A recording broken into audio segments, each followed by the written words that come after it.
Welcome to Module 2, Assessment and Career Planning. This is Dale Verstegen and Amy Dwyer from Transcend Incorporated. We are now on the second module of the 4 modules in the foundation course. Just a reminder, these 4 modules make up the foundation course, which does not take into consideration specific job seekers, but takes you through the employment process for all employment specialists, regardless of the type of job seeker that you may be working with. The assessment and career planning really starts the job search process. The module that we completed several weeks ago was related to an overview. It gave you some background on best practices, different models for employment, providing employment services, covered your role as an employment specialist, and now we're going to get into the specifics of working with job seekers and employers to achieve those tight, well-developed job matches that we know to make for successful long-term employment outcomes. The objectives for Module 2 are a focus on career development. Sometimes we feel that there's too much focus on get them a job. Our job's to get them a job. And we really want to kind of broaden that perspective. We want to be sure that all employment specialists see that it's about their career. And the job that you are seeking for this individual is a step along that career ladder. And we think that careers are not something that is just germane to somebody with a more professional type of background or training. We think that everybody has careers. People change careers, but in fact, everybody, by the time they stop working, if they are employed, for an extended period of time, are engaged in career development. And so we want you to have that in mind, because what's important is when you're looking for that job, you're able to tie that to their career development. Another thing that we'll be covering are the benefits of a person-centered approach. The job seeker is one of the 2 primary customers that we work for when providing these employment services. And so we want to be sure that they are in the driver's seat, so you'll be getting more information about that. We want to talk about the process of positive career professional development. And one of the key words there is positive. And you'll be hearing more about that and how and why positive information gathering about that job seeker is just vital to looking for the right job match. We think that by using a more positive approach, you're also in a better position to develop rapport because you are keeping it positive. You are keeping it about this person and what they want and are able to do, rather than the assessment types of information that you get when it's focusing on the disability. We also want to cover ways to facilitate informed choice through community-based assessments. It's one thing to say that a person has options in terms of the types of work and jobs that they want to do, but it's another thing to really say that those are informed choices. So we'll be talking about that. How to apply career information to job development. So what's important is we're not looking at career development and discovery and assessment in a vacuum, that we're keeping an eye on the prize, that we're looking forward to that next step, which is, what am I going to do with this information, and how is this information relevant to the other primary customer, which is the employer. We'll also talk about strategies around disclosure. That's an important element because they have to think about, we have to think about how and when to present what might be disability or accommodation-related information to employers or coworkers. And lastly, we'll talk about self-employment opportunities, This is an option that is a good fit for some folks on your caseloads, so we want to be sure that you are aware of this option as well. So with that, I'm going to turn it over to Amy to discuss the phases of career development. We want to start with the discussion of the phases of career development. These are the phases for anybody who is looking for a job. And it's really key to sort of figure out where your job seeker is within this phase, because that will guide your activity. So it starts with awareness of self, understanding your own skills, talents, interests, values, and then moving on to the awareness of the world. How could you apply those skills out in the world? What's available out there? What's going on? And once you are aware of the world, picking the ones that you want to explore to find out what you're interested in, figuring out what types of additional preparation you would need to pursue that, and then ultimately leading to employment. And like we talked about yesterday in Module 1, is some of these processes appear linear when really they aren't. In this whole career development process, you can actually think of yourself and where you are in your job. And maybe you got, your first job, that you went through the process, you were in employment, and then you realized there were parts of that job you liked and parts of that job you really didn't like. And so you went back and did some more exploration, and then maybe got some extra training and got a different job. So a lot of times we go back and forth. Sometimes you're all the way in employment and you start to learn something new about yourself. You're all the way back in awareness of self and figuring that out and starting over. So it's actually much more like a cobweb, really, than it appears linear.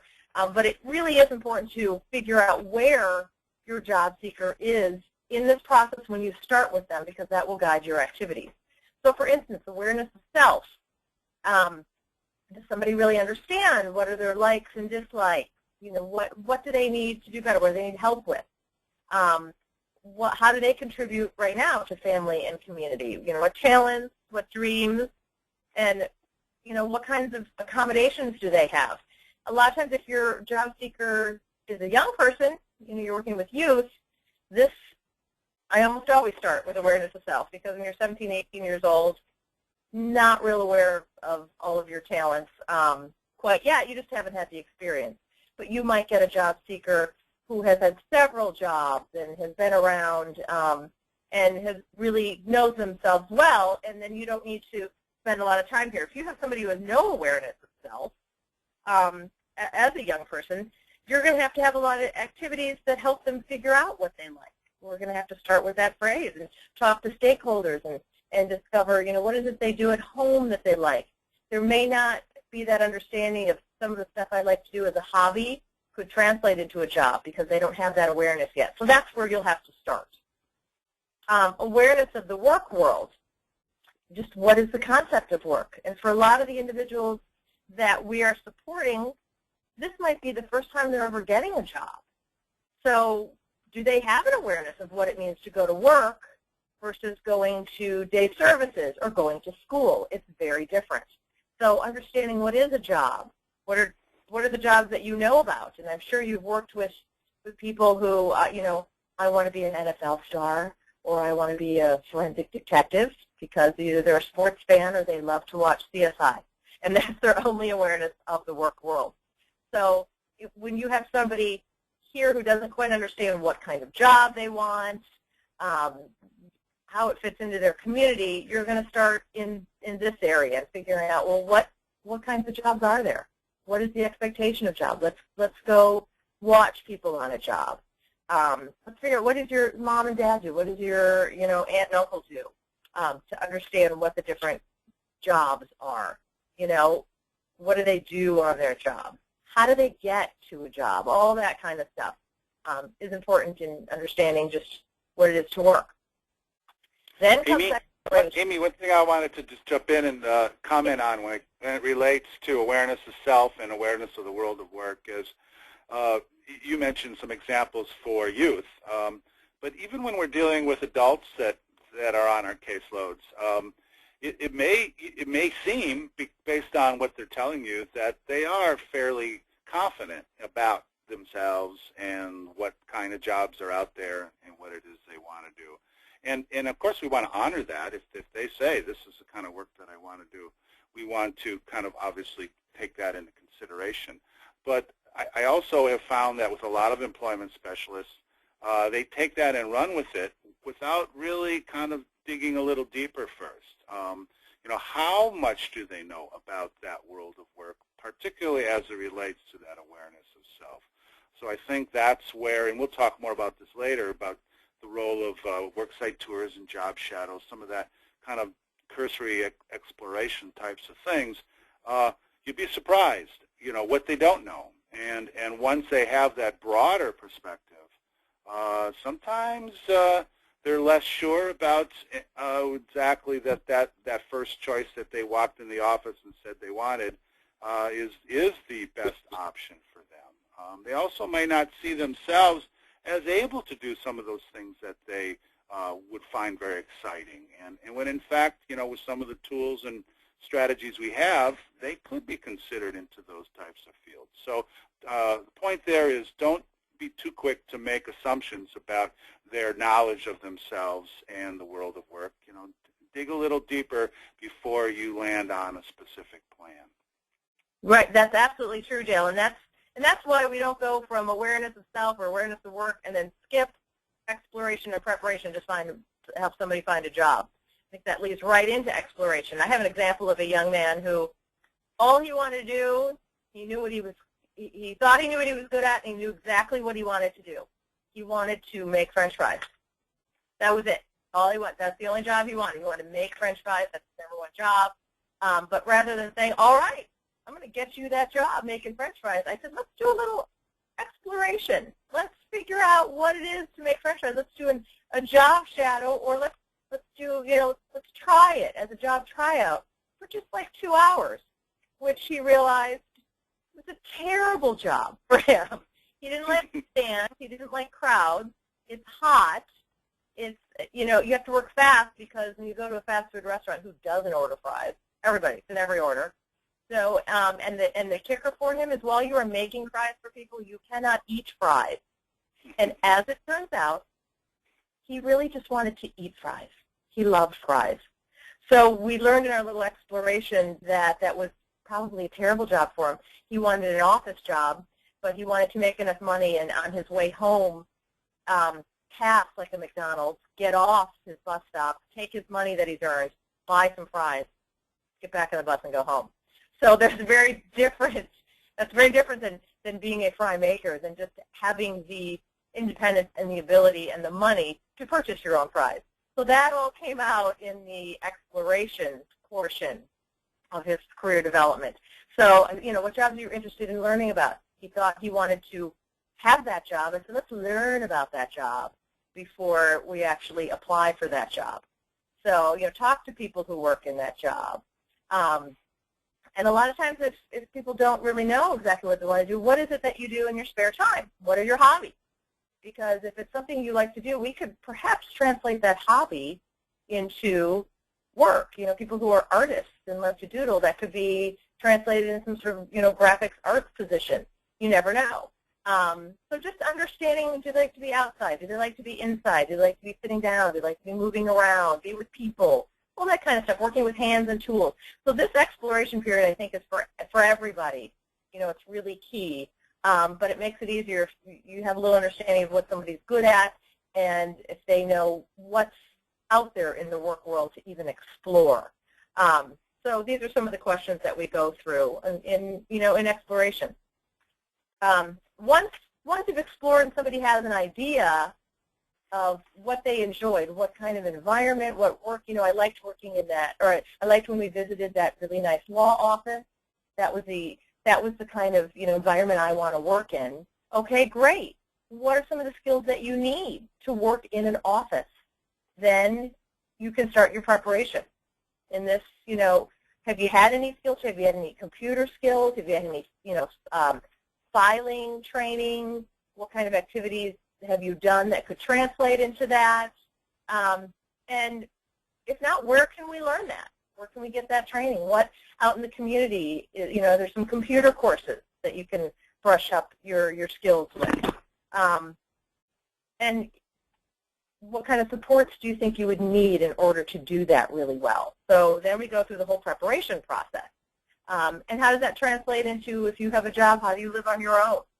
And once you go through all that, then, only then could you be ready for the potential search for employment. And one thing I want to say related to the preparation is, in Module 1, we talked about that statement of responsibilities between the job seeker and the employment specialist. And the preparation section that you just heard Amy take you through is a great set of bullets or information that can kind of highlight what it is that you are planning to engage in with that particular job seeker. And you can incorporate some of those activities into that statement of responsibilities, and you can start to delineate, okay, which of these activities are we going to work on together? Which pieces of this information might you be thinking about in getting, maybe in conjunction with family members or guardians?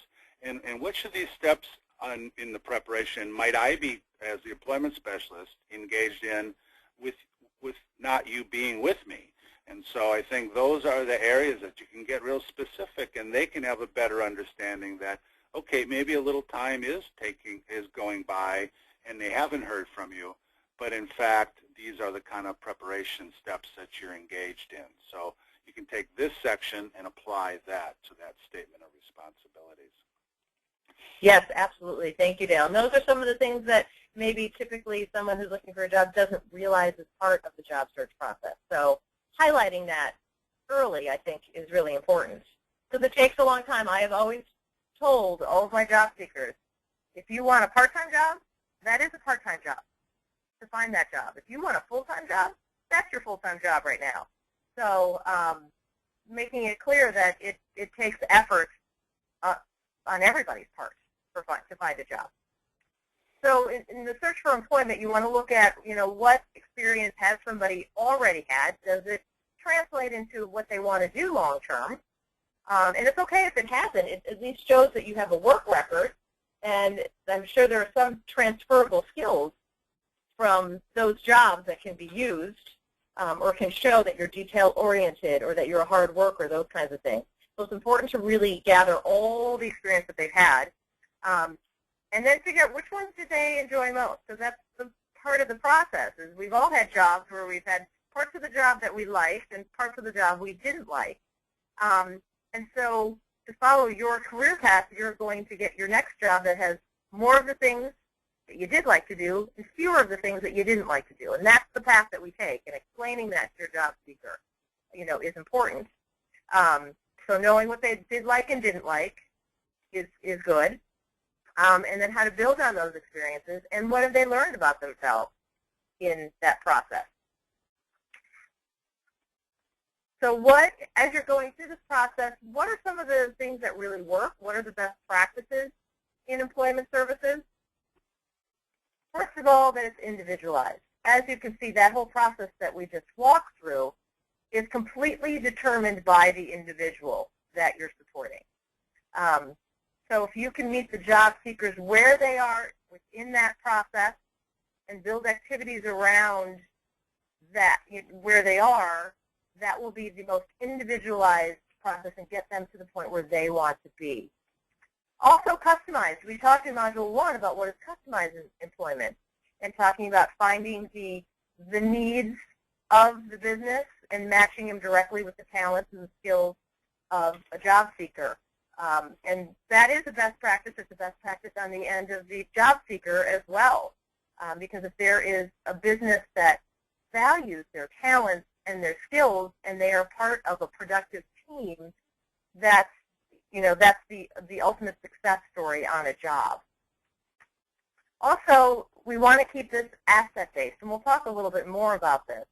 But when you're working with job seekers with disabilities, you're handed a file that could come from school, could come from other agencies, from psychologists, and you're getting a lot of information about what an individual can't do.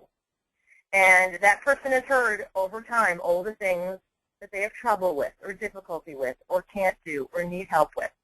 And when you get to the point of employment, we really want to start focusing on, well, what are you great at? What are your talents? And run with that. We don't ignore where the support needs are, but when we're marketing to an employer, when you try to find a job for yourself, you don't highlight all the stuff that you're not very good at. That doesn't make any sense. You highlight all the stuff that you are really good at. You really want to stress your talents. And that is not as easy for an individual with a disability who has come through a system that hasn't really highlighted that. So we want to make sure we are asset-based. Focus really on their assets, and then through that customized process, we know which businesses value those talents, and that's what's really important. And then ultimately, open communication, so everybody knows, what's going on in the process, the family members, the employer, the job seeker, everybody working together. And that's really important to making the whole system really successful. I'm going to pass it on then to Dale to now talk a little bit about some of the voc-eval systems. Traditional vocational evaluation, the purpose of that is to generate information about a person's social, educational, psychological, and physiological functioning, and to identify those potentially feasible jobs that they could engage in. It looks at things like occupational interest inventories, vocational aptitude batteries, and tests of manual dexterity. The positive aspects of a traditional vocational evaluation is that it does expose individuals to the ideas about jobs. So it does give them more background, more information about career and job choices. It does expose them to, what might be their interests, and then as we know, that interest then can lead to and create motivation in that person. Traditional assessments show people many different opportunities, and it really helps them see that their possible career choices or ladder isn't as limited, hopefully, as they might perceive it to be. However, those same traditional tools are very generalized. They're a tool, they're an instrument that gets applied to everybody. And sometimes it does not take into account individual support needs or, in some cases, geographic limitations.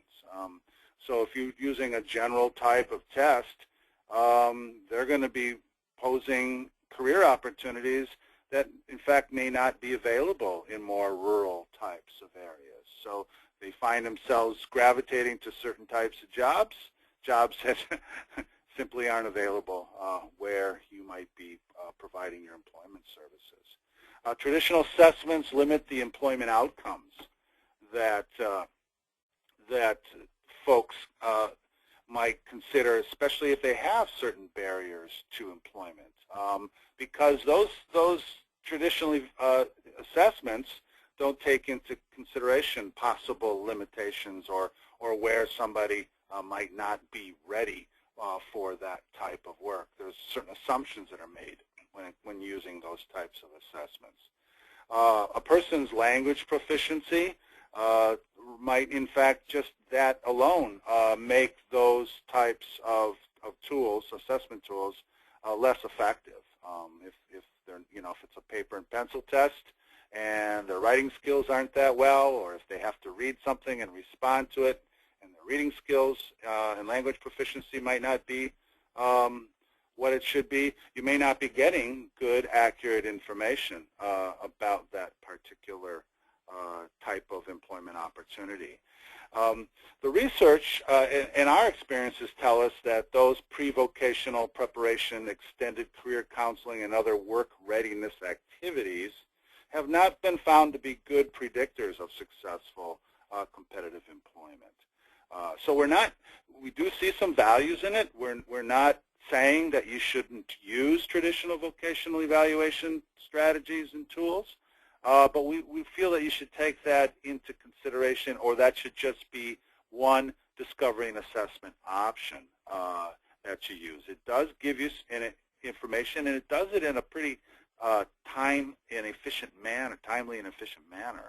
So they do have a purpose, but some folks use those and then run with it. I mean, based on what that's telling them, they're right on to job development. And what we're saying is that's just a piece of the information that you might need to gather. The types of assessments that that there are available in terms of traditional career assessments, there's basically three types. There's self-directed, professionally administered, and ecological or functional types. So most of the assessments that are available fall into one of those three categories. The advantage of the self-directed assessments is that they don't need to be professionally administered. And it does give you information about yourself as a job seeker, what skills you may have, what you value, and it kind of gives you that first reaction to, you know, what's out there and what do you like and what you don't like. A quick example of a self-assessment is the career interest inventory, and that is in the resource materials that we gave you, and it's something that you know, you can use, but it's also for the sake of this particular slide and presentation, it gives you an example of something that might be self-directed. The second is those professionally administered or standardized types of tests. People tend to get certified to be able to administer those types of tests. There's usually a cost associated with those. And the good thing about those is that they do have specific standards, so that those assessments have been tested and validated as effective assessment tools. So there's some evidence that shows that they can be effective. Two examples of those types of professionally administered or standardized testing is VALPAR and McCarran-Dial. The third type of assessment is those ecological functional types of assessments. And we think that's appropriate in best of those three options when it comes to folks that might have more significant barriers to employment. The functional assessments can provide some comprehensive information about the individual. The thing that it takes into consideration, which the others don't, is the environment. So it allows that assessment to be done and in the context of where is that work being done and who is that work being done with and for. And those ongoing assessments can offer some congruence between the individual and those environments. So now you're starting to get into, you know, how does this person react within the environment? It isn't just testing what can they do, but kind of where are they doing it and what environments do they best succeed in. There's our two resources that you can use related to those. Resource 2.2 is an online self-directed career assessment website. And what's nice there is it gives you lots of choices within that website. And you can get the link to that website through the syllabus. I just want to remind you that the syllabus is something that you, if you haven't, you should review in the context of this presentation, because it does give you website links. It cross-references those learning objectives that we went through in the beginning in relation to the resources and tools that are available to kind of support the information that we're giving you in this module. There is also a tool, 2.3, which is a job site functional assessment. And so that tool can be used in conjunction with that third type of assessment, which is ecological or functional assessments. We're big fans of the community-based functional situational assessments as giving us some of the best information that's most relevant to an employer, because it does take into that consideration the environment in which people work. It documents the needs without judgment, because they're there. You get to see them in that context. And going back to Module 1, when we were talking about social role valorization and this notion that, you know, we want to help the person see themselves in a different light as it relates to being successful working out in the community. It also, by doing these type of community-based functional and situational assessments, give the employer and the coworkers a different perspective about that particular person, because the work is being done in their midst, and they're able to see this person. This person is able to see themselves, functioning within those environments. And even when these are not particularly successful, when they're not showing a lot of aptitude and maybe an interest and or skills in that particular functional assessment, it's still very valuable information, because it's, by eliminating certain types of environments, certain types of jobs and types of companies that are not a good fit for that person, it allows you to redirect your focus and your efforts into what and where they might be successful. So it does determine those skills and characteristics, but again, does it in the context of real-time, real work environments. Important point to remember is that these are not job trials. These are not extended work experiences. We went through the progressive employment options with you in Module 1, and we talked about those very first options are more relevant to what we're talking about now, which is that discovery and assessment career planning. So sometimes that there's a misperception by the employer, even by the person that we're working with, that we're conducting this assessment, but they think they're on trial. They think that they're trying to prove themselves, so that even though it's an assessment, they might look at it in a negative light. When in fact, if we can manage the expectations of both the employer, the coworker, and the person that we're putting into those assessments, that we're just trying this. This is something that is going to help us find the right match. Then they don't look at that as failure. They, even the coworkers, the employer, can see, okay, this person could have been a good potential job candidate for here, but they've taken the time and the effort to assess this, and in fact are helping that job seeker, but even me as an employer, know that this is not a good match. And a lot of times, really, these assessments reinforce some of the services that we have to offer to these employers. And those assessments are beneficial to those employers. Many employers have told me that they only wish they could do this with all of their employees. They don't have the time or the means. It would be against Department of Labor law for them to run everybody through a whole kind of assessment process. But because we're providing these employment services, and in that context, that service is in fact beneficial to those employers. And if it's presented that way, they see that we're helping to screen job candidates for their particular company. And a lot of times they're much more willing to let us in and to let us do some of these assessments if it's properly presented. So it helps them with their career choices, and most importantly, everybody gets to try it rather than reading about it or talking about it. And that works so much better for a lot of folks that we work with. Recommendations that we have related to assessments are is to not spend extended periods of time within any one type of activity. The idea is keep them brief, move it around, because again, we're trying to help them with that awareness of world of work and that awareness of self. So the more and different options that we can put them into, the more awareness they're going to have. We do understand there's limitations to that. We can't just engage in this, forever. So you have to, there are costs and time that these assessments take. So you want to be judicial, but we also think that it's important that you focus on several, not just conducting one, and if it went well, you just go with that.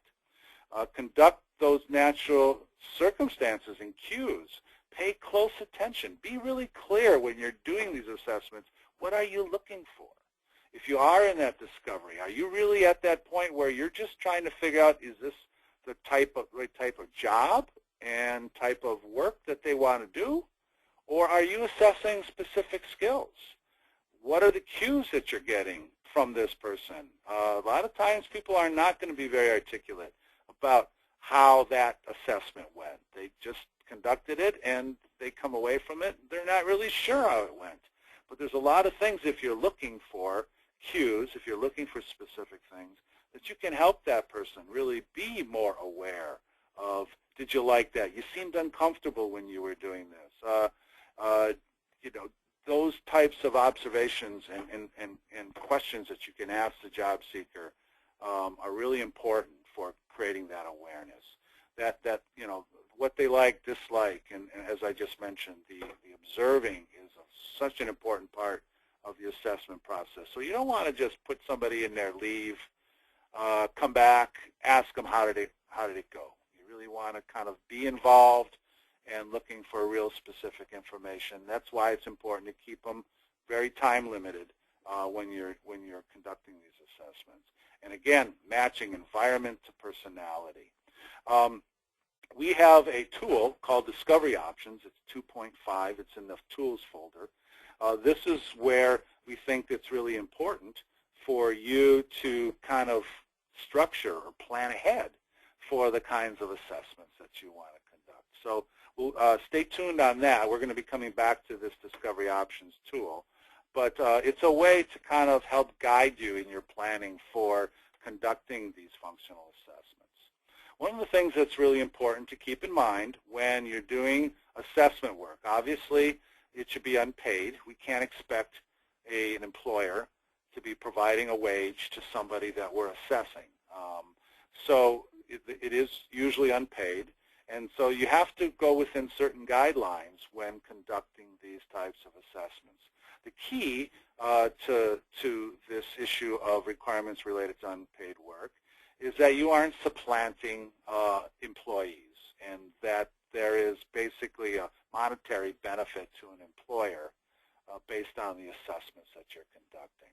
So if the assessment's too long, then they in fact may be doing something that other employees who should get paid should be doing.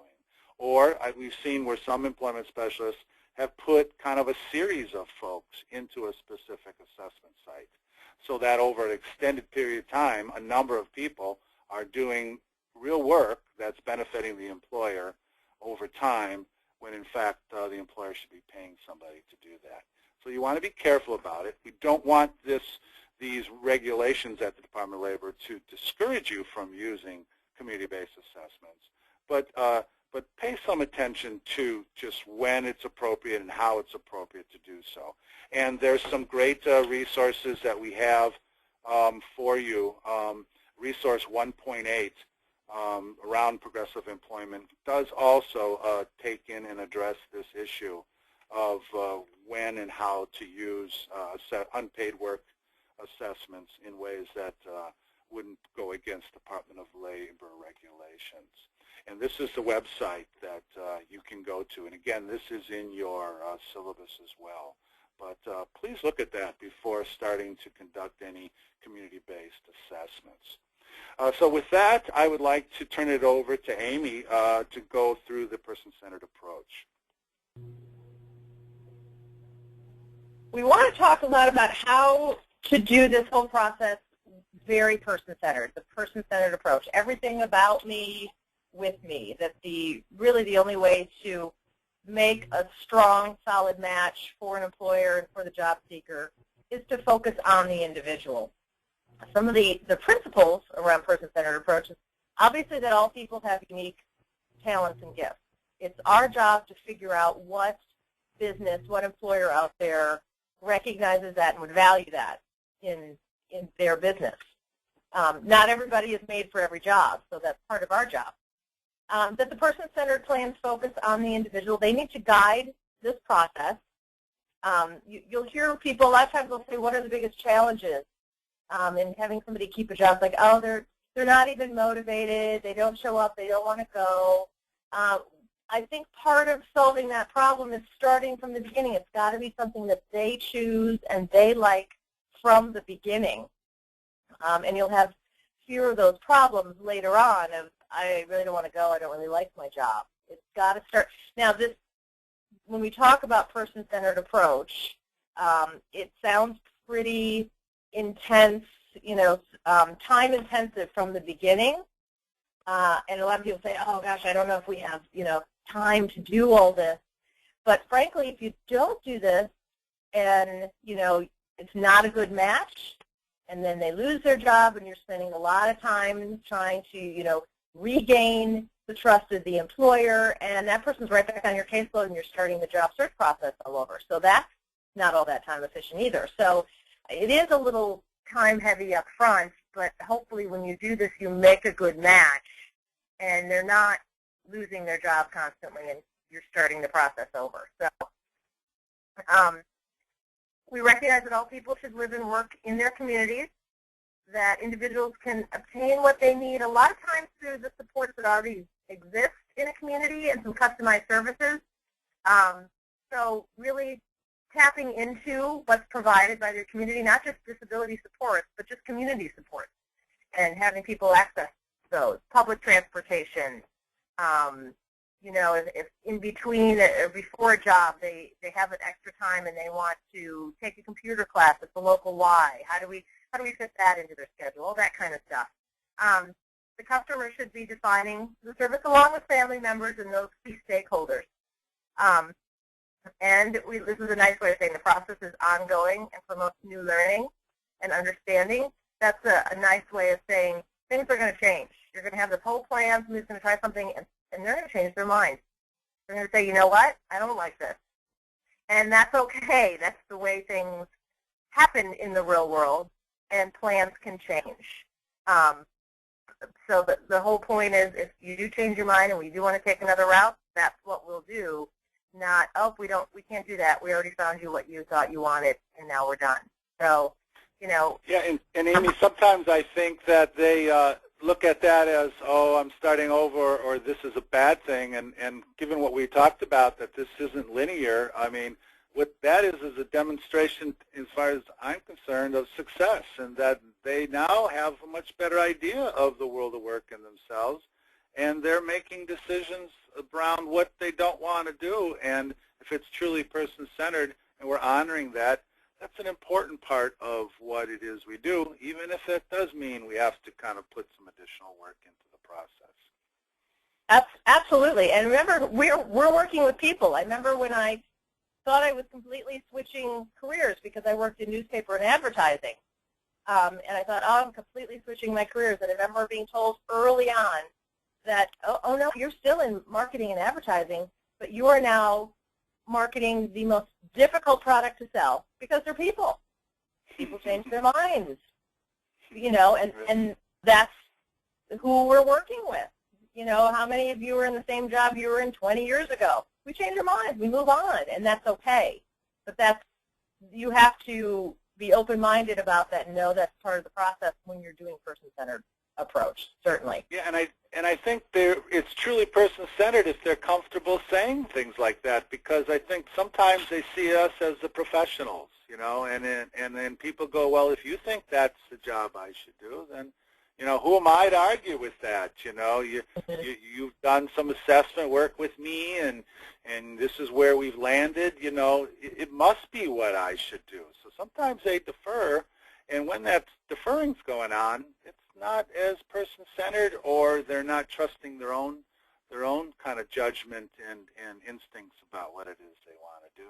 Right, that's true. And as an employment specialist, we're not supposed to tell them what to do. We're supposed to sort of navigate them through what they're telling us they want and need.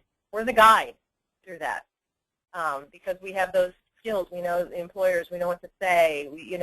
But it's got to be guided by them. Absolutely. In our first activity, Activity 2.1, it just says deficits versus assets. And this is an interesting activity that is related to being very person-centered. I'm going to just tell a quick story so you can understand where this is coming from. But in the world of special ed and rehab, that world is very deficit-based, sort of medical model, listing everything that somebody's not good at. We've talked about that. And what I have learned over time is that a deficit is only a deficit if it doesn't work in a certain environment. But that same attribute might be an asset somewhere else. And a lot of the deficits that we see written down come from schools, things that don't work well in a school setting.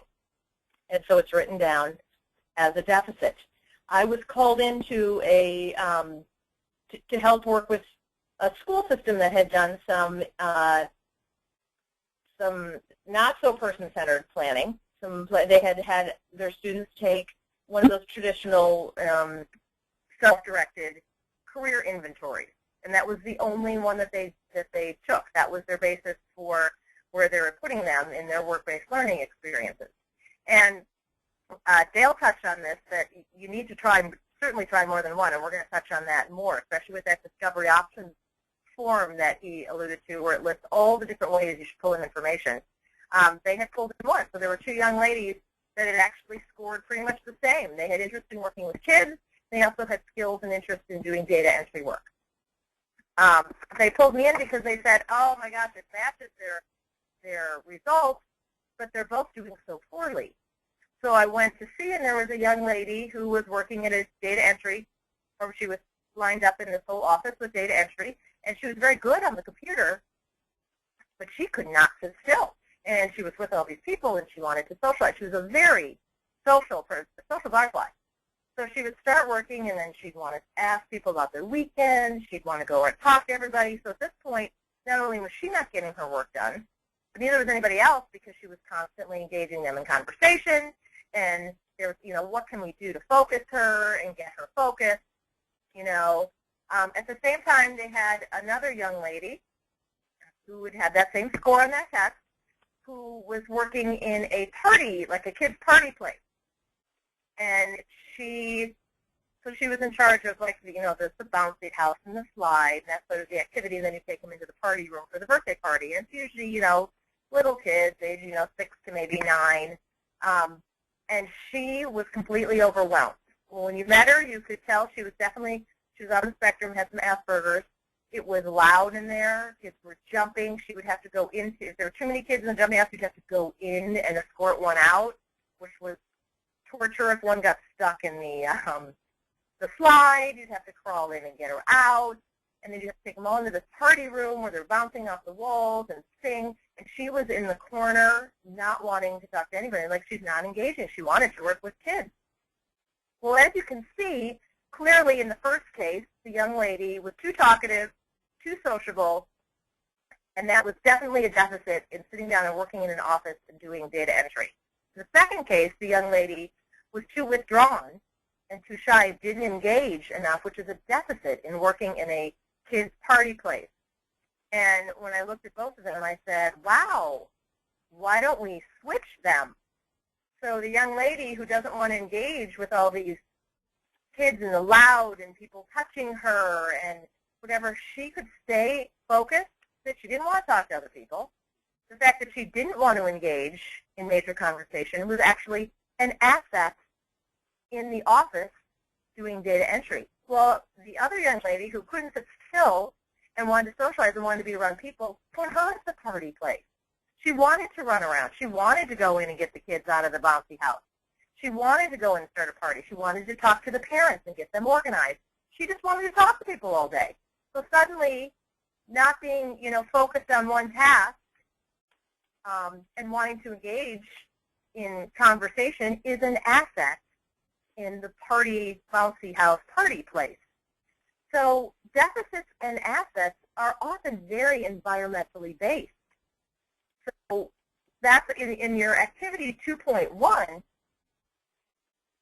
there's going to be given to you a list of just a table with deficits on the left side, and these are deficits that we have pulled from files or have come to us for cases of people we've worked with.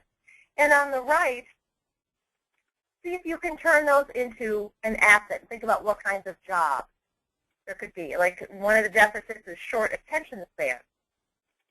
Well, that is definitely a deficit, certainly when you're sitting in school and you have those 90-minute class periods, and you have a short attention span and you can't pay attention. And that comes up as a deficit. But that might be, an asset might be somebody can multitask.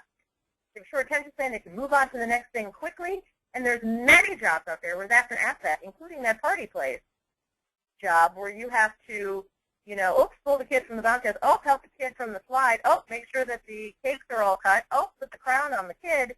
That is short attention span perhaps, but it's also also multitasking and being able to jump from one thing to the next, and that's an asset. So it's a whole list of deficits that be creative and see if you can turn that into an asset and think about what job might that be an asset at, and then turn that into your instructor. It's a kind of a fun exercise to make you realize that deficits and assets are really environmentally based, and that's your job as an employment specialist to find those environments where somebody's attributes are seen as assets. So and one thing I want to add to that, Amy, is that when you see those words, there's a lot of judgment that goes with those words. And even when you see it in people's files, when they're talking about some of the issues and challenges that a person poses, there's certain judgments that are made about things like attention deficit and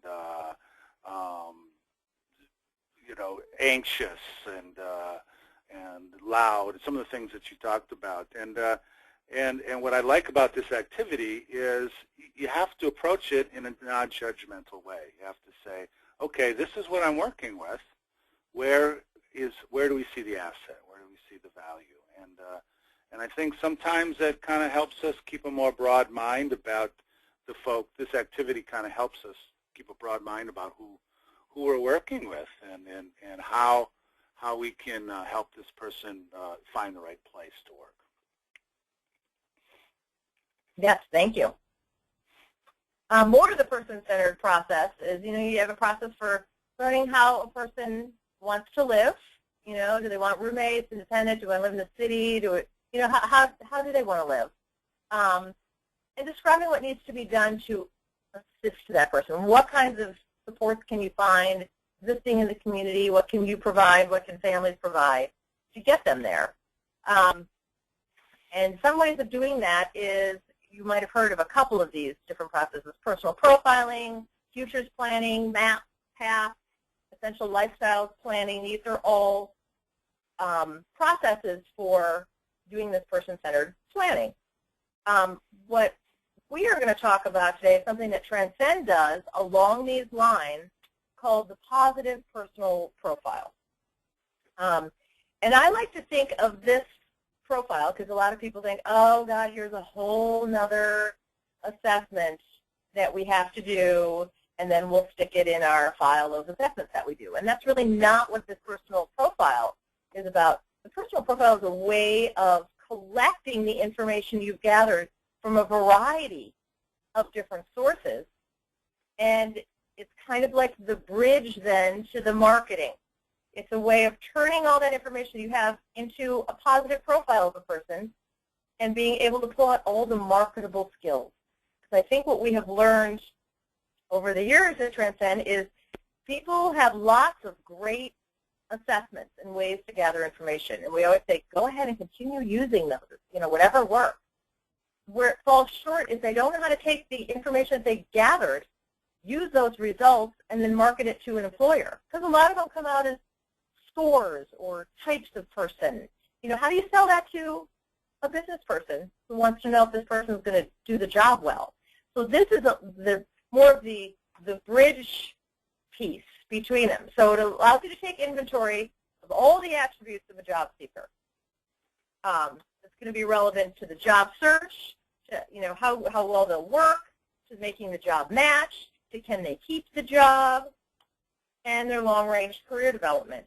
And really, what we have found is the best way to gather the information is to observe a job seeker in as many different environments as possible. Because we have, and it's human nature, everybody acts differently in different environments. We know not to act the same way, a girls' night out Friday night as you do Monday morning at work in front of your boss. We know that. We have adapted. We figure that out. But you might show talents at work that you don't show at home, and talents at home that you don't show at work because they're not necessary. But when you're, an employment specialist, you want to learn all those talents. So you want to see them in different environments. I've seen young people who sitting in a classroom will not answer, not raise their hand, not make eye contact, or will act silly or goofy and disrupt the class because they're in an English class and they can't read.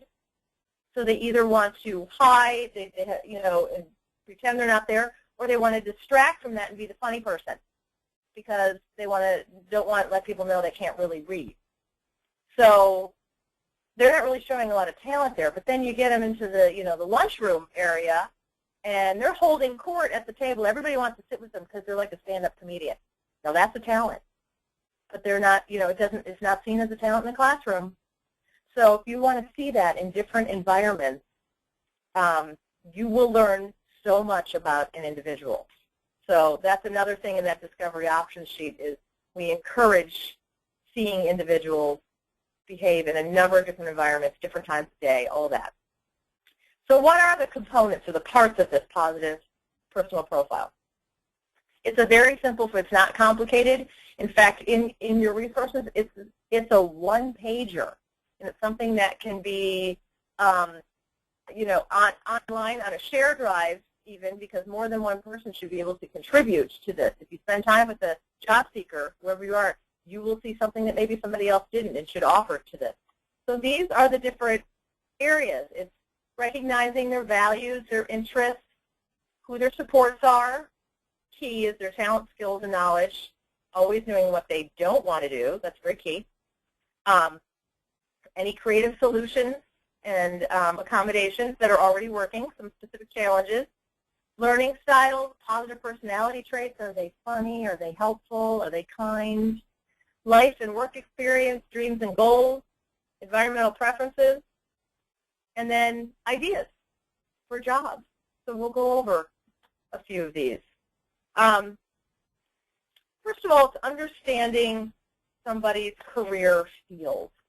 Because a lot of times if you ask somebody what they want to do, they want to be a Major League Baseball player, or they want, I want to be a doctor. It's somebody who can't, was not even able to graduate with a diploma from high school, and they want to be a doctor. When somebody says that to you, what do you say? No, you're crazy. You can't be a doctor. No, you don't say that, because their whole lives they've been told what they can't do. What you want to find out is, what is it about being a doctor do they like? Do they know what it is to be a doctor? As it turns out, is it that they really just like to help people? Is it that they love the hospital setting? Is it that they like to really wear scrubs? What is it about that field that they like? And could they be in the medical field working alongside doctors? And that is a very satisfying career for them. So it's understanding what career area. And that might be the only job they know in the medical field, and not able to articulate that they want to work in a hospital, they want to work in assisted living, but all they could connect that to was a doctor. So it's understanding what about a certain job interests somebody and pulling that out. Interests are so key. Because, again, I always hear a lot of they're not motivated once they get the job. Well, as it turns out, you can't motivate somebody else. The motivation has to come from within. And this is the process for that. You have to be exposed to something in order to find it interesting. If you haven't been exposed, people, I have no interest, well, they haven't had a lot of exposure or experience. And that goes back to those career development fields, where maybe they need a little more exposure and exploration and understanding. So once they're interested in something sparks them, then they will be motivated from within. Once they're motivated, then there's action. So, when people say, how do I motivate somebody? It's like, you can't, nobody else can motivate an individual. They have to be motivated from within. What our job is to find out what it is that sparks an interest that motivates them. So a lot of that is in that exploration. Key also is positive personality traits.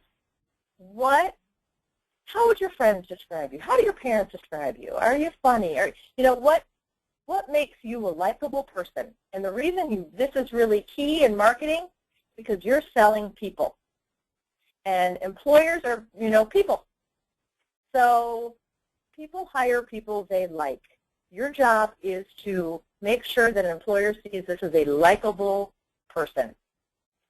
Because even if two people are equally qualified, human nature says The boss is going to hire the person they like more. So when you know a lot about the positive personality traits and you can sell them as a good, funny, person that they would like, as a likable person, then your sell is going to be stronger. Yeah, Oh, go ahead, Dale. This particular section, I think, is sometimes underutilized when it comes to some of the things that you're talking about. First of all, I think if I was to just sit down next to you and ask you, what is your personality? I think most of us would be a little taken back by that. We really couldn't, really articulate, my personality is this.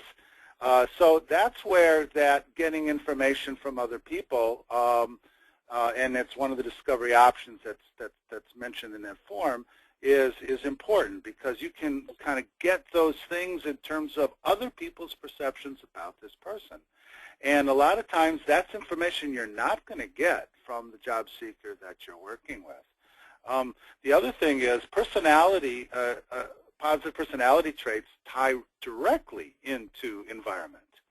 And so you have the chance to really kind of, with a better understanding of their personality from different perspectives and different environments, you can better match to that environment. And lastly, this particular section really does give you the opportunity to help that employer, whoever's going to meet this person, to see them in the light of not having a disability, or the disability isn't relevant to the job, because you can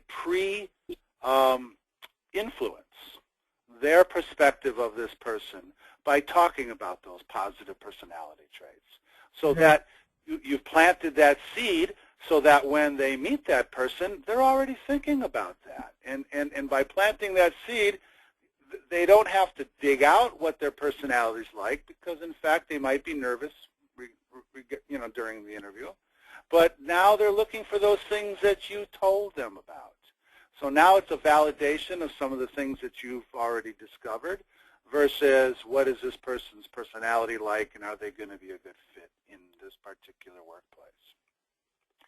Right. No, I agree. And a lot of times the way a personality trait comes across is through stories.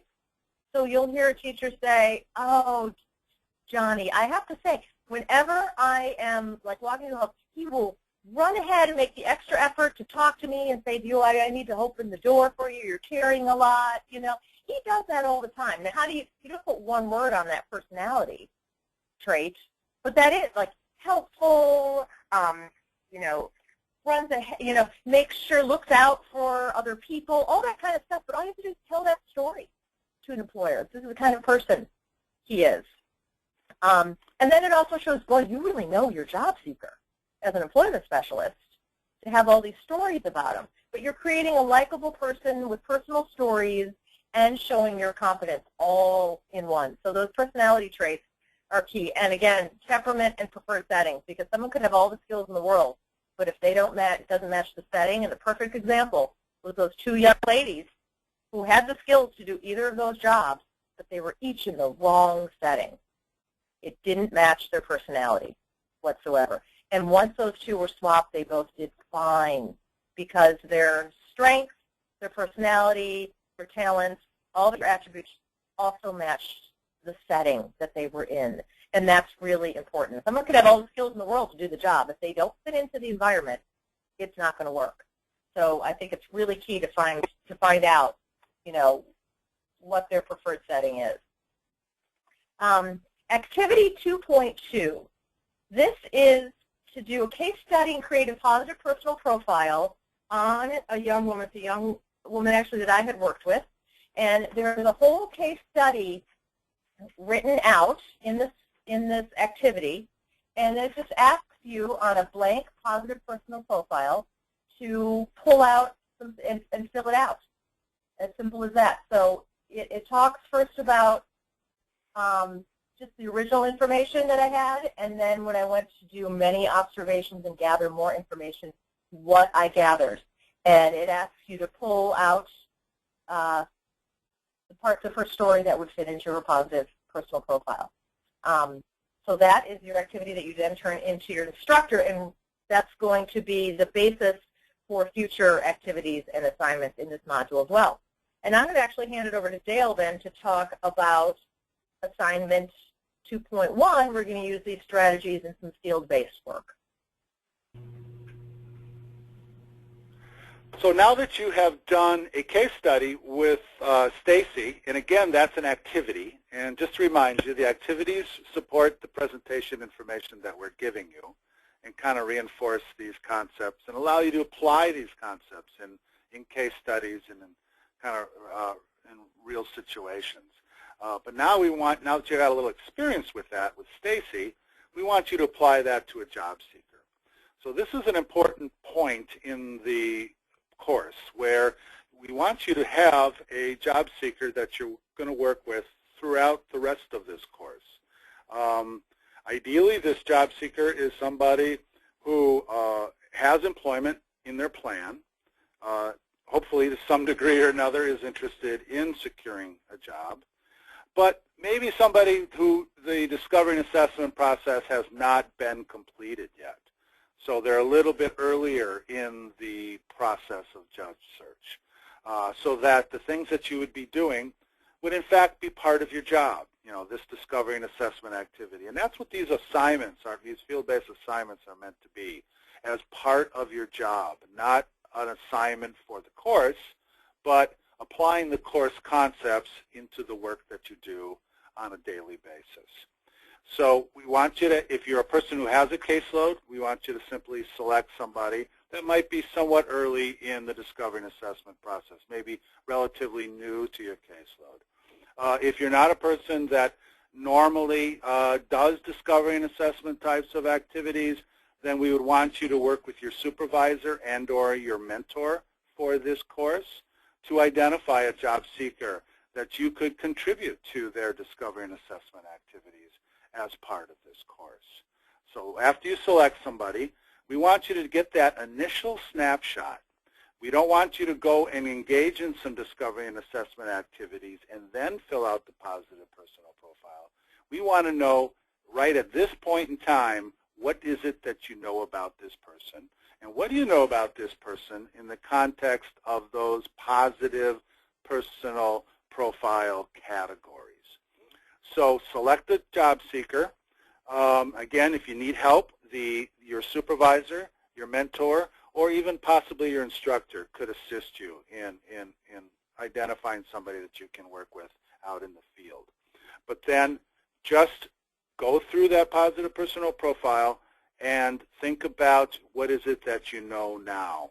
In the resource section, there is a resource, what is a positive personal profile? So in addition to the information that we're giving you here, it does do a nice job of just kind of giving you additional information on each of the categories in the positive personal profile. You might want to look through that a little bit and then simply complete that blank form and turn that into the instructor for review. How can the positive personal profile be used? One, you're getting a lot of good information. It's positive information. All that would be beneficial for the development of a resume, because you could take the information from there and translate that to features and assets that are relevant to what an employer might be looking for. It helps them prepare for the job interviews that they might be engaged in when you're a little bit further down the road in this job search process. The employer is always going to ask, well, tell me a little bit about yourself. Having that one-page sheet that they, in fact, could take in to an interview with an employer, maybe with some guidance and help from you to highlight some key points that are most relevant to that particular job. It's a great tool to really kind of help that person answer that question about who are they. It also can help with formulating or refining and revising employment goals based on what you're learning in there. So the positive personal profile can make a contribution to an IEP if this person is in school and is part of a transition plan, or an IPE if it is part of the vocational rehabilitation planning process. And what's nice is that that information in that profile is from the employer perspective, as well as giving a clear picture of that particular job seeker. It can be used to determine further assessments or other work experiences. So going back to assignment 2.1, the main reason we want you to take that snapshot is we are anticipating, if it's early in the job, in the discovery and assessment process, there's going to be some holes in there. There's not going to necessarily be enough information to determine what kind of job they want to do, what they're really going to be good at, and what are those assets, those features that they bring to a particular employer site. So what the positive personnel profile can do is identify those gaps, identify those questions that still need to be answered. What is it they want to do, or can they do it? So then by looking at those gaps, it helps you determine further assessments or work experiences that you might need. But most importantly, it does articulate those key features that can be used as a selling tool, both by you and the job seeker as it relates to securing the employment opportunity. So positive attributes and your support helps to develop a clear picture of this person, what they're good at, what they want to do, and how they could benefit an employer. Please keep in mind that and Amy did a nice job of kind of articulating that. A deficit in one environment would be an asset in another.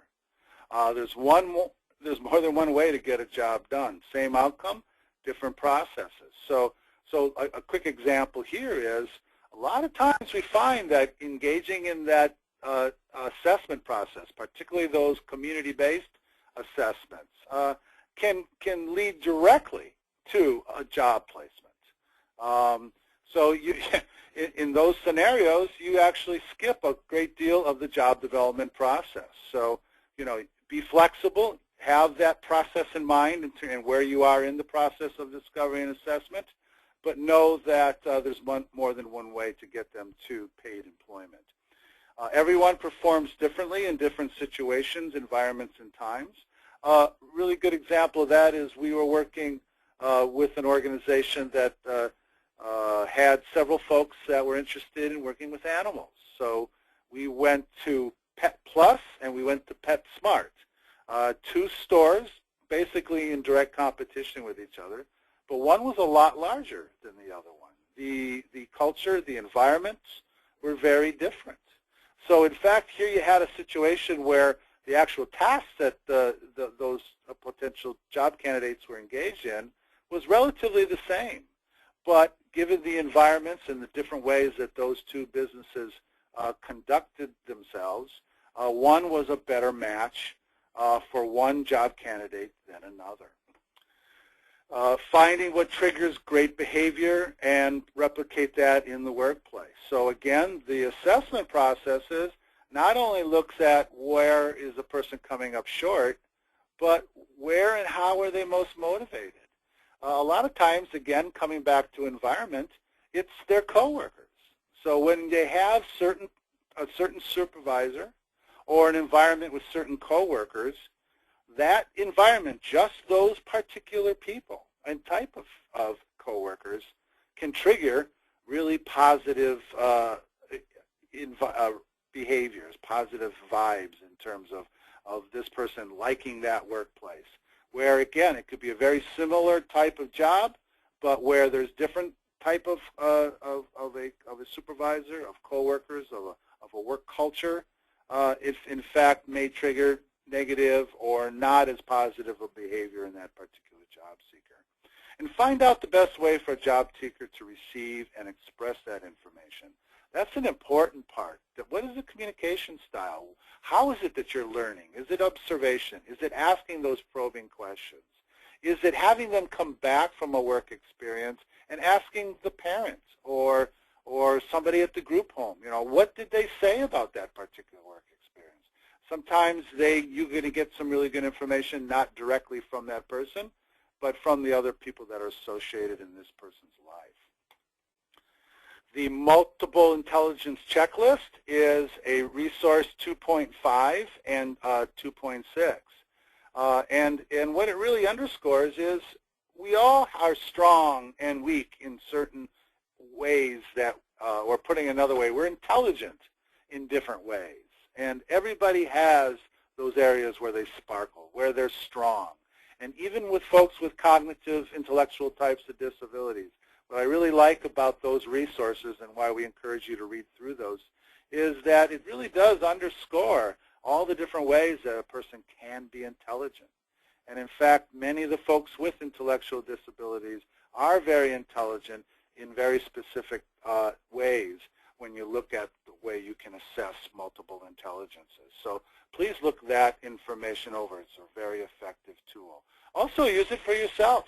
Kind of get a little bit more awareness of the ways that you are strongest when it comes to different ways that we are intelligent as people who interact with others. Keep in mind that for every human being there's an infinite number of possibilities and ideals for meaningful life and meeting life's challenges.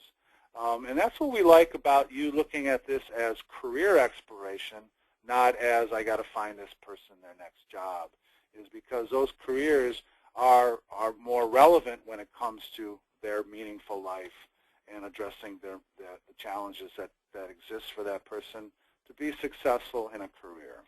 Imagination leads to creativity, and creativity is where they become more determined, more aware of themselves and what it is they want to do, which ultimately is one of the key products of a good discovery and assessment process.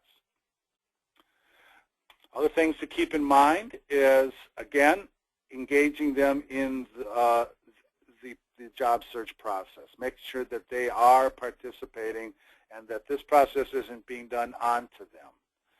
Everything about me is with me. You heard that earlier from Amy. Involving the family and others. They can be a really effective asset. I've heard a lot of stories about how families and so forth can be barriers. They can be kind of restricting or confounding the job search process. Sometimes it's how they don't see their role. They don't see how they can be involved. And or they have legitimate concerns, either about benefits or this person's safety.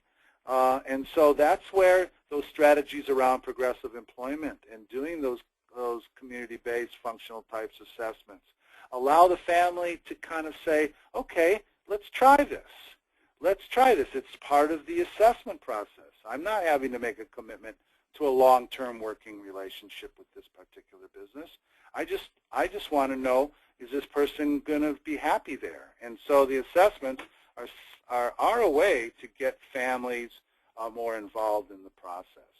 Be sensitive to cultural, social, and socioeconomic backgrounds. You know, sometimes we don't take full advantage of this. The person comes from a certain cultural background. That can be an asset when it comes to looking for certain types of jobs with certain types of companies. Same thing with socioeconomic backgrounds. There's a lot of folks that might be on your caseload whose families are very well connected in their communities. We're not taking full advantage of their particular socioeconomic background. There could be some very key decision makers that are very aware of this particular job seeker, and who this person is, and the fact that they do have a disability. But that doesn't mean that they might not be supportive of this person in terms of either some assessment opportunities and or employment opportunities. The job seeker's performance is based on current daily routines. You can learn a lot about a person's vocational opportunities by seeing them in their living situations. Are they involved in certain tasks around the house? Do they get involved in preparing food? Is their room clean? Do they take direction well? Once they understand what their responsibilities are, do they follow through? All very relevant to the assessment process and those stories that Amy talked about in terms of their positive personality traits. Can be found, that information can be found outside the work environment. And related work needs. what is it that they prefer in terms of communication, and for all parties. So how best to communicate, and those are going to give you hints about how to support that person on the job, and will help guide you how you're most able to be effective in communicating with the job seeker. Will give you insight into how to guide the coworkers, the supervisor, and how to communicate with this person as well. Okay, what I'm going to do now is turn it over to Amy to talk about assignment 2.2. Okay, in assignment 2.2, this is based on what you did in assignment 2.1 when you worked with out in the field with a job seeker and you did a preliminary positive personal profile. We're going to ask for you to look at that discovery options handout and pick 3 options that you choose as other ways to gather information, and then complete another PPP with the new information that you got with the new discovery options that you chose, and then turn that into your instructor. And that way it'll show you that the more observations, the different types of information gathering that you use will actually give you more information and make your job easier. So that's really our goal there. The next step in this process is bringing it all together to the job development plan, which is in your resources and will be part of your next assignment as well. This job development plan, it's not complicated, it's pretty simple. It's a summary of the key points of that positive personal profile information and any of your functional assessments that you've done. You've done some brainstorming through that PPP on positions or job tasks that are desired by the individual. Obviously, you have to figure out where geographically can they work and get to. A lot of times I've had kids who, or job seekers, I should say, who, could use 3 different bus lines. So we had to look for jobs where they could reach those jobs on those 3 different bus lines. So, and then look at their schedule. Some people go to church on Sundays and can't work. Some people are, taking classes, and figure out what schedule works best for them. Potential accommodations, when you've been working with them, what kinds of supports have worked, what supports worked in school, what supports worked on other jobs. Make sure you have a whole list of those and any resources or training that has occurred. And then your list of employers to contact based on all this, so that you're not just haphazardly going out, but this is a targeted audience. And then this bridges that discovery and assessment process now to let you start your job development. So in the next assignment, which is 2.3, is for that individual that you did the preliminary PPP, and now you just did the expanded positive personal profile. We're now going to take it one step further and have you complete this job development plan based on that and turn that into your instructor. And part of the assignment is the plan is built in. You can do it electronically. So that is your assignment there, taking the whole process with this individual through.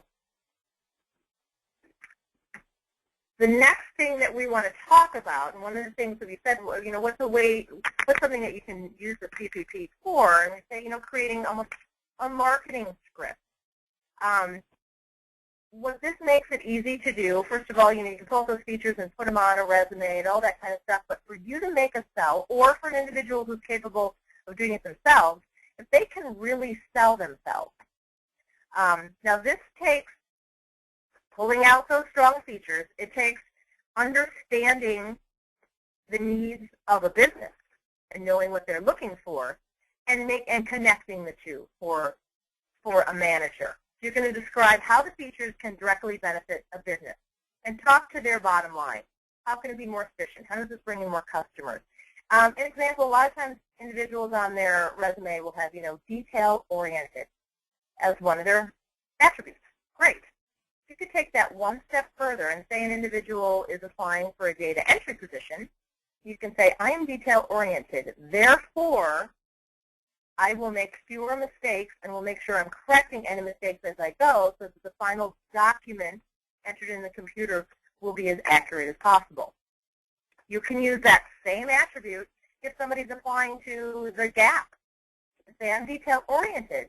So when a customer comes through and looks at a bunch of T-shirts and plops them back down, I'm going to go through, refold them, and stack them so that it's easier for the next customer to find the size they need, and it's presented better so that a customer is attracted to come over there and purchase something. Both of those cases were very specific to the employer needs and talk to their bottom line. Accuracy on data entry, or cleaner, neater, more organized product for a customer, easier for them to find and purchase. So again, you can see how that feature is turned into a specific benefit to a very specific employer. And that's kind of your marketing script. So once you get to know business and what their needs are, and then you've done that with this job seeker and the PPP, you can connect the two. And it makes for a very strong sell. Your whole goal is for them at the end of your sell to be kind of like, well, that's a no-brainer. Of course I'm going to hire them. So activity 2.3 is going back and looking at Stacy, who's a case study that you worked on. What would her marketing script look like?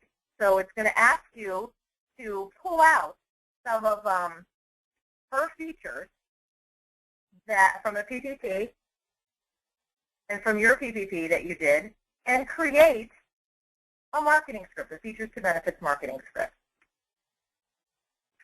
and turn that into your instructor.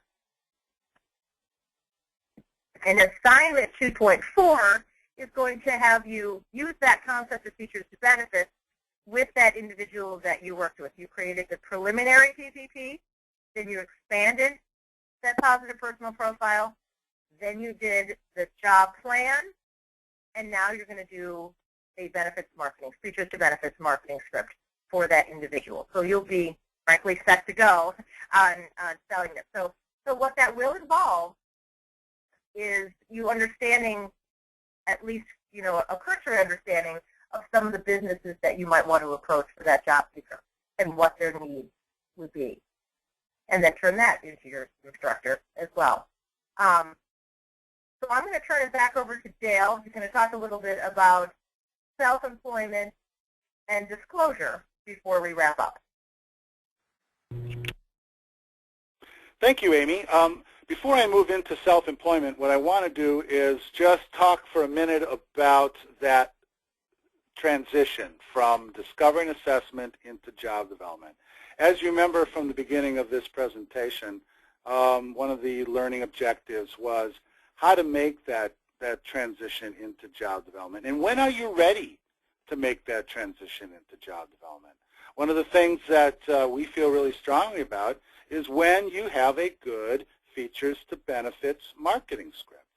If you have some things that are relevant and you have something to sell, it's time to start talking to employers. When you don't, it's time to stay in discovery and assessment until you do.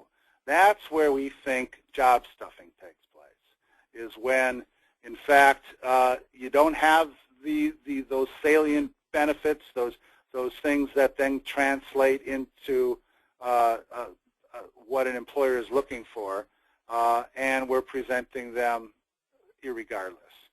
So the last two assignments that are associated with this module, the job development plan and then the features to benefits marketing script, are is where you want to kind of say, where am I at with this particular job seeker? The job development planning process, that form that we recommend you use, it's of tool 2.4, is a great brainstorming tool because it starts to introduce the concept of what employers are out there related to these positive personality traits and the interests and the work experiences that this particular person has. And we encourage you to use that job development plan with family, with maybe even the VR counselor, anybody that's connected with this person, because you don't know who knows somebody. So we're going to talk about networking in Module 3, but you want to start that networking even towards the end of your discovery and assessment process. And that job development plan is a great way to kind of brainstorm what sort of businesses should we have in mind and for what purposes. You might, in fact, be doing some job development, but it's to identify a work experience or to do a functional assessment. And again, we say that it has to be the right types of environments. So what are those right types of environments? So it allows you to kind of list those potential employers and ask the question, who knows somebody at these particular types of employer sites? And then again, those features to benefits, the features come from the positive personal profile. The benefits come from what you're discovering when you're going out and talking to particular employers. Okay, so another opportunity to consider is self-employment. Some people, based on lifestyle, based on the labor market, they might be in a more rural area. There's a lot based on unique skills that a person may have, might lend itself to self-employment rather than competitive employment. There's technical assistance and consultation services available. What the main point that we want to make around self-employment is don't consider yourself, you don't have to consider yourself a business consultant. You don't have to be a person that feels responsible for developing a business, a self-employment business for the person that's on your caseload. You are involved in discovery and assessment, and part of that is finding those resources that might be available. So the one place to start for self-employment, if there is an interest in that, is your VR counselor, because they, in fact, may have some resources or a process that they use when somebody is to consider self-employment. So I would start there. You also have small business development centers that offer classes and some technical assistance, so you could tap into that. So we do give you a number of resources. Resource 2.8 gives you self-employment and resource ownership websites, and actually there's several websites that are listed in the syllabus for Module 2. What we think you should be aware of for somebody that is considering self-employment is that it consists of market analysis and then the development of a business plan. So what you really want to see is when you're considering self-employment, you want to start at the feasibility stage. Is this the best option? There's no way right from the beginning to know whether it is in fact the best option for that person. So you want to start with feasibility studies. And a big part of that feasibility study is that market analysis. Is there a market for this? Is there a potential to generate income that would be comparable to their working out in the community in a competitive type of job? So one of the things that VR possibly, if again it does prove to be that there is it is feasible and a business plan is developed, is that VR in some cases can purchase equipment and supplies. Examples of self-employment that we've been involved with is the development of a pottery store for somebody who took their craft, their hobby, and turned that into a business. Greeting card distributor, cleaning services, shredding services are all examples of self-employment that we've been involved in. It's not something that we think fits a significant percentage of your caseload. It's more of what I guess I would call kind of a boutique service that just fits certain people. But for those folks that it does fit, that feasibility study and business plan should bear out that, in fact, this is good and in some cases their best opportunity for employment. And again, you can see this website from the Small Business Administration. Again, it's in your syllabus. But this is where you can get a lot of information and access to resources. And again, your job is to bring those resources to bear for the job seeker that's on your caseload, not see yourself as the person that develops these businesses themselves. So these are the three websites that we've identified to get you started for self-employment if you, in fact, have folks that are interested in that who are on your caseloads. Disclosure. It's an important element that we want to make sure you're aware of, that you need to keep in mind when you are still at that discovery and assessment stage. It's important that you have a plan. in terms of you and the job seeker working together, have a plan for, are we going to disclose as it relates to the disability? And if so, when are we going to disclose? And under what circumstances? And we think that disclosure strategies need to be situational. That you don't just say, we're going to, across the board, tell everybody about this disability that you have, or in fact, we're never going to talk about this disability that you have. So again, under what circumstances does it need to be brought up? And then how should it be brought up? So those are all important elements that we think you need to consider. We give you some resources on that, again, in the resource folder for Module 2. Resource 2.9 is a question and answer on customized employment as it relates to disclosure. It isn't just about the customized employment. It does give you some really good ideas, regardless of whether you're specifically working with a customized employment model or not. And then Transcend's been involved in the development of what we call 411. It's resource 2.10, 411 on disability disclosure.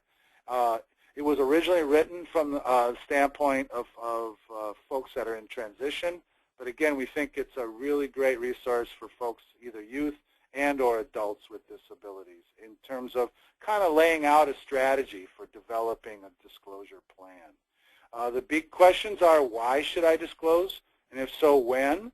And to whom? And what is it that you'd want to say? And you definitely want to be on the same page. I was involved with a presentation regarding a specific person for a job that we were developing, and we had a disclosure plan in place. And it was decided that we weren't going to talk about this person's disability. He had mild autism. So it was something that wasn't brought up at all by the job developer. So sure enough, the job developer was interested in the job, the employer was interested in the job developer's presentation and said, sure, bring this person in. I'd like to meet them. And it was in a customized job, so it was a real good fit. It matched his abilities. And we weren't 5 minutes into the job interview, and he launched into autism. What it is, why he has it, how it affects him.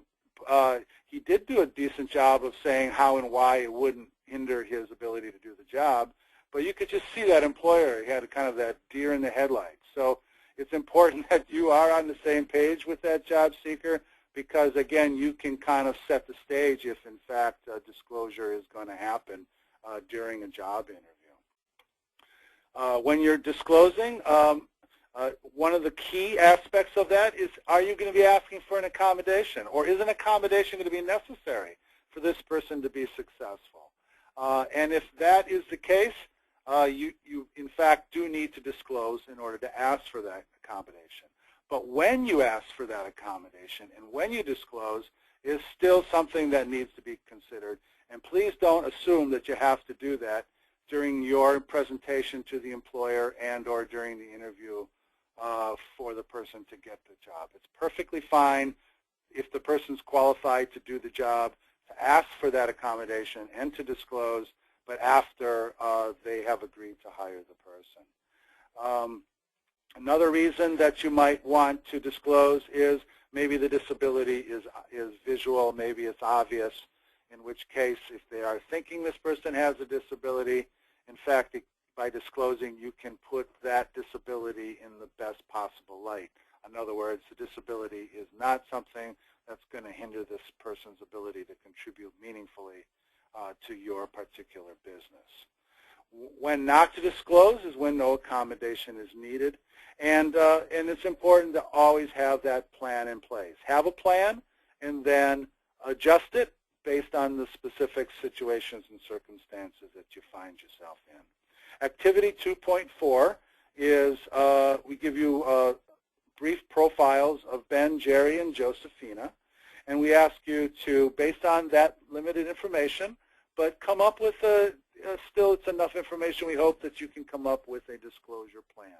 We want you to select 2 of these 3 individuals and write up a disclosure plan. You know, should you disclose? If so, when and how, and so forth. Write that up and then submit that to your instructor. With that, I would like to turn it over to Amy to summarize Module 2 before we close out this presentation. Thanks, Dale. I'm just going to summarize. I know this is a lot of information to put in one module. So take your time looking through resources and really reviewing the assignments because it is a lot of information. We want you to remember to always think person-centered, to let them guide you through the process, to really recognize the career phases and recognize where your individual is, self-awareness, world of work, exploration, preparation, and employment.